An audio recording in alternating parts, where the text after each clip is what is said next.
mais uma vez no nosso cantinho pra gente bater um papo muito legal. E hoje a gente vai falar, dando sequência aí, né, a nosso assunto sobre a saúde da criança. Hoje a gente vai falar rapidamente sobre alguns pontos muito importantes e muito desafiadores. Indiscutivelmente, logo quando o bebê nasce, nós temos aí um grande desafio, né? Não só pela chegada do bebê, não só pela mudança da rotina, mas muitas intercorrências e eventualidades que vão acontecendo.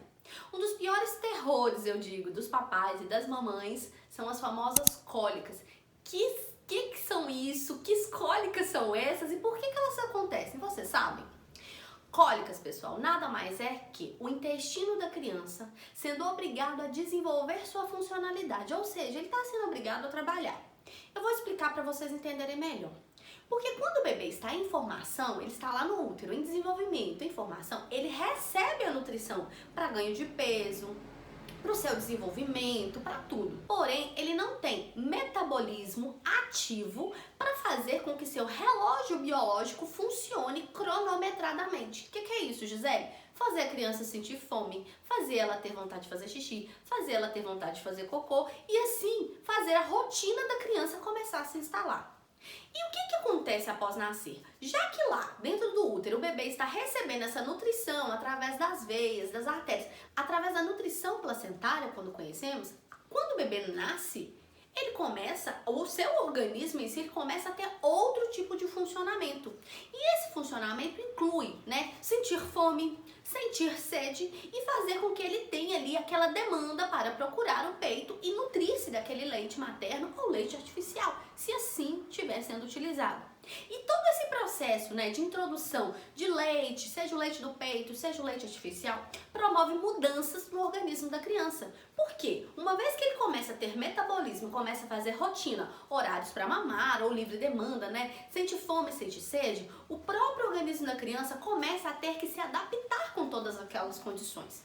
E quando a gente está falando sobre o desenvolvimento do sistema gastrointestinal, que exatamente é a funcionalidade, né, do estômago da criança, que é pequenininho, e do intestino da criança, a gente está falando de um mecanismo que precisa ser desenvolvido, que são, né, todo o funcionamento intestinal, que é a colonização de bactérias naturais que precisam estar dentro do intestino para fazer toda a função digestiva certa, né? A gente precisa ali das nossas enzimas, nós precisamos de proteínas que precisam estar presentes ali, seja no estômago, seja no intestino delgado ou no intestino grosso, a formação do bolo fecal e tudo isso que vai começar a acontecer.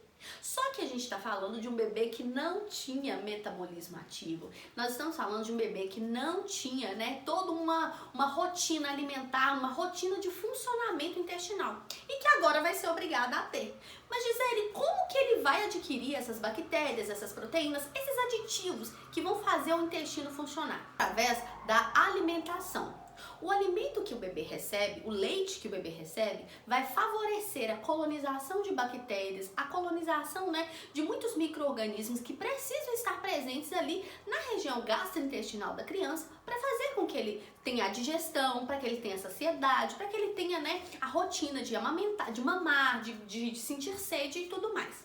Mas até esse processo se completar, essa colonização das bactérias boas, né, para o intestino, né, o funcionamento, os horários para fazer cocô, os horários para fazer xixi, até isso acontecer de maneira natural e orgânica, ou seja, né, automática, é necessário que o bebê passe pela fase de transição. E essa fase de transição, que é a hora que ele adquire, né, que ele está ali adquirindo todo aquele funcionamento, desenvolvendo aquela rotina e tudo mais, é que faz com que ele sinta dor.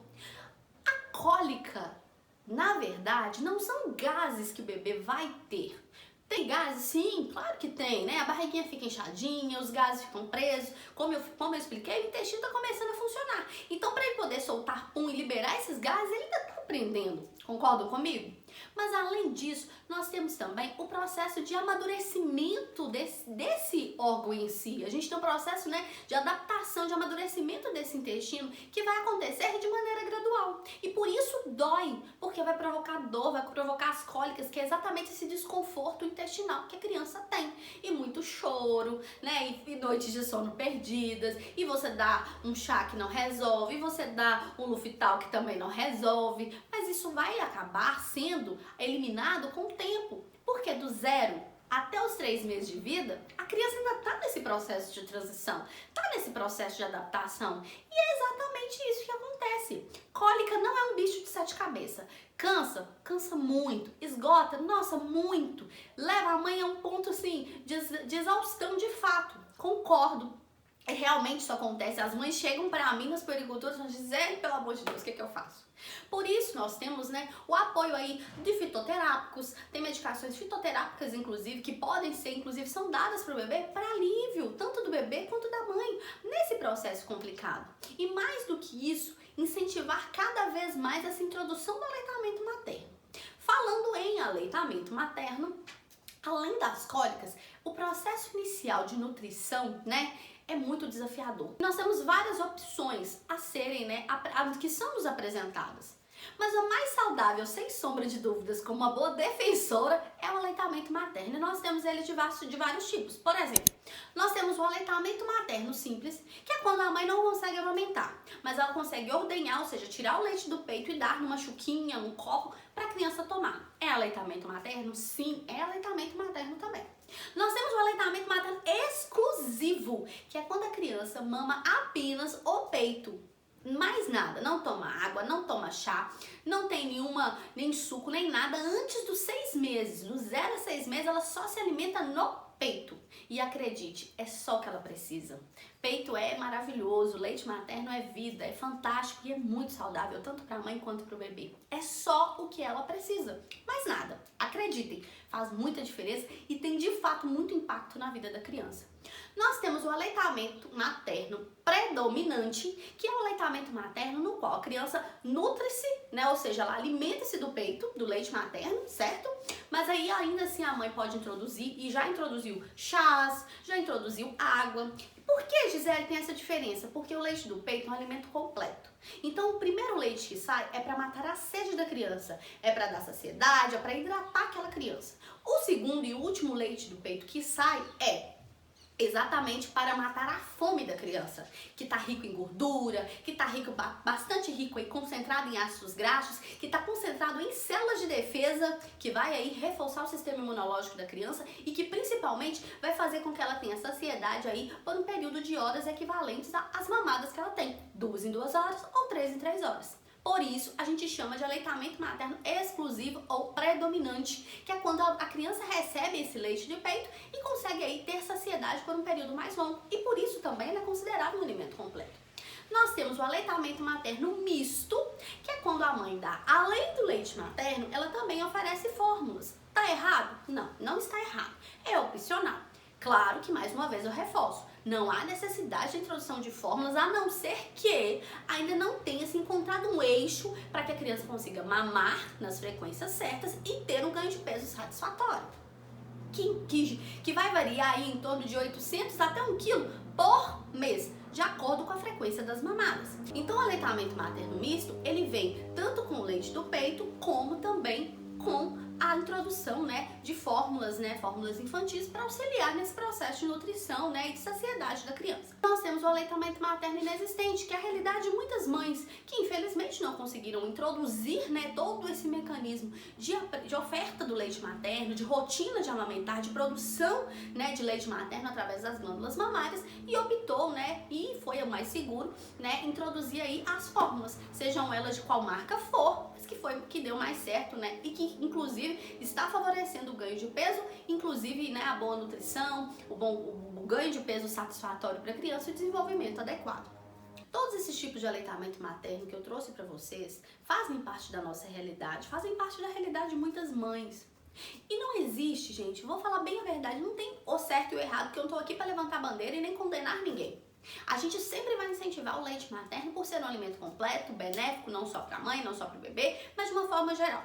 Mais do que isso, a gente sempre vai incentivar o aleitamento materno porque nós temos aí, em termos de colocar na balança entre riscos e benefícios, ou melhor, entre benefícios, né, de leite materno e do leite artificial, nós temos aí, né, um ganho disparado, né, de benefícios do leite materno para a saúde do bebê. Além do mais, com relação à realidade socioeconômica de muitas famílias, o leite materno ele vem aí como uma grande economia, porque não precisa ser feito nenhum tipo de investimento, nem precisa despender custo, né, financeiro para fornecer essa nutrição.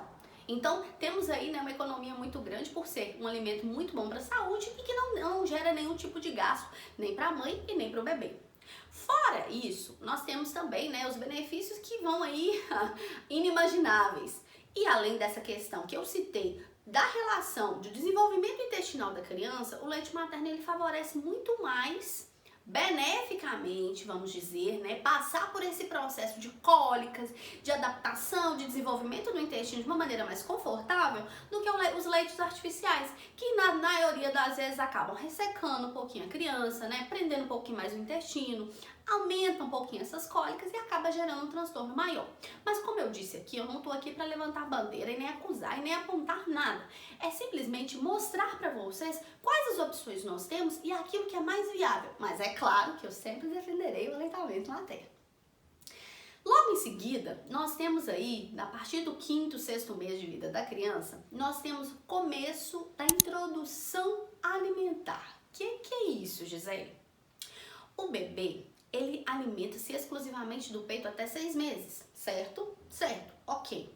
Mas se ele não está exclusivamente no peito até os 6 meses, já entrou com algum leite artificial, ou a mãe já começou ali nos 5 a 6 meses, introduzir a frutinha, a papinha, está errado? Não, não está errado. Só que a gente chama atenção para alguns pontos importantes. As papilas gustativas da criança, que é a região onde a gente consegue sentir, na região da nossa língua, em que a gente consegue sentir a diferença do sabor, o doce, o amargo, o azedo, o salgado, elas não são ainda amadurecidas, elas não estão desenvolvidas propriamente dito assim. E por isso, as papilas gustativas não estando amadurecidas, não há necessidade de introdução nem de sal e nem de açúcar na alimentação da criança. Ah, Gisele, então você está dizendo que a gente precisa fazer uma comida como? Toda criança vai passar pelo processo de introdução alimentar, seja a papa salgada, seja a papinha da fruta ou suco natural, mas a recomendação dos nutricionistas e da Sociedade Brasileira de Pediatria é que essa introdução seja o mais natural possível, sem o aditivo principalmente do açúcar, por conta da preferência, né, do gosto que vai ser desenvolvido aí à medida que a criança está crescendo. Como eu disse, as papilas gustativas ainda não estão amadurecidas, mas de agora para frente elas vão começar a se desenvolver e vão começar a amadurecer. Ou seja, a preferência ao doce, ao açúcar, o melado, vai ter muito mais impacto se precocemente a criança for apresentada a esse aditivo, ou seja, a esse fator, ao açúcar. E se a gente for colocar em termos de benefício, precocemente a introdução do açúcar não vai ser benéfica para a saúde da criança, nem para a saúde de forma geral, nem para a rotina alimentar e menos ainda para a saúde dos dentinhos, dos primeiros dentinhos do bebê.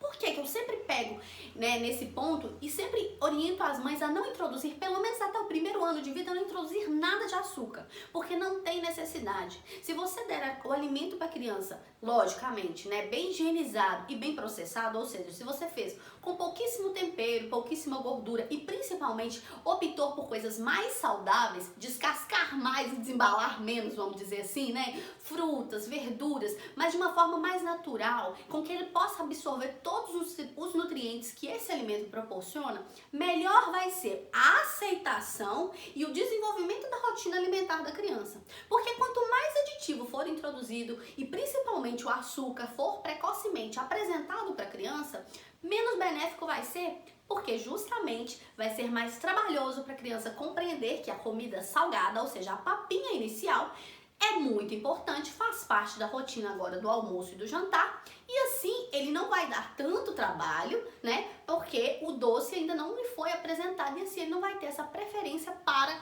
o açúcar que vem aí com tanto peso na saúde da criança. Por que a gente fala tanto? Gente, a coisa mais simples do mundo é colocar mel chupeta na boca da criança. Vocês concordam comigo? É apresentar doce, eles aceitam, eles gostam de imediato. Só que não é benéfico fazer isso agora. Não seria tão bom para a saúde deles e nem para a introdução alimentar e menos ainda para a rotina deles. O que eu quero dizer é, o quanto você puder evitar, porque chega um ponto em que não tem como mais evitar, né? Vai chegar um ponto em que a criança por si só vai reconhecer, vai ter esse contato, vai saber o que é doce, o que é chocolate, o que é melado. Então, automaticamente, esse desejo vai despertar e ele vai ter contato. Mas enquanto você puder preservar observar no primeiro ano de vida, para que ele comece uma rotina alimentar certinha e ele comece a ter aquele desejo, aquele apetite, para que ele possa receber o alimento saudável, o alimento salgado, a papinha salgada, nos horários corretos e da forma correta, melhor vai ser. E principalmente melhor a resposta desse organismo, porque o bebê vai estar bem nutrido e mais do que isso, ele vai ter condições de desenvolver um sistema imunológico adequado, crescimento adequado e muitos outros benefícios que vão além, né, dessa questão de ganho de peso, além mais dessa questão, né, de rotina alimentar. Os nutricionistas, inclusive, apontam que os alimentos devem ser oferecidos separadamente. Por exemplo, se vai dar papinha para criança, não misturar ela por completo, para que ele comece a conhecer o gosto de cada um separadamente, para que ele comece a conhecer, né, exatamente ali a introdução alimentar e cada alimento, cada verdura, cada frutinha que você oferece ao seu bebê de uma maneira única, para que ele comece a ter ali, desenvolver aquela afinidade para o paladar e principalmente a aceitação desses alimentos. É muito interessante e muito importante que todos os papais e mamães saibam disso. Por quê? Todos eles têm, logicamente, o desejo de oferecer o melhor para o seu bebê. Mas quanto menos processados, salgados, embutidos, menos industrializados, melhor é. E essa educação, esse comportamento deve começar desde agora, na primeira infância da criança, que é quando a gente está apresentando para eles aquilo que ele deve comer. Quando a gente está introduzindo na vida deles os alimentos que eles vão conhecer e vai levar aí, ter contato e alimentar e usufruir disso pela vida toda. Evita muitos problemas e eu tenho certeza que muitas pessoas não faziam nem ideia de quão importante é ter esse cuidado com a primeira alimentação. A papinha salgada deve ser oferecida a partir do 6º mês de vida, se a criança estiver recebendo aleitamento materno exclusivo, do 0 aos 6 meses, exclusivo, ou seja, apenas leite do peito.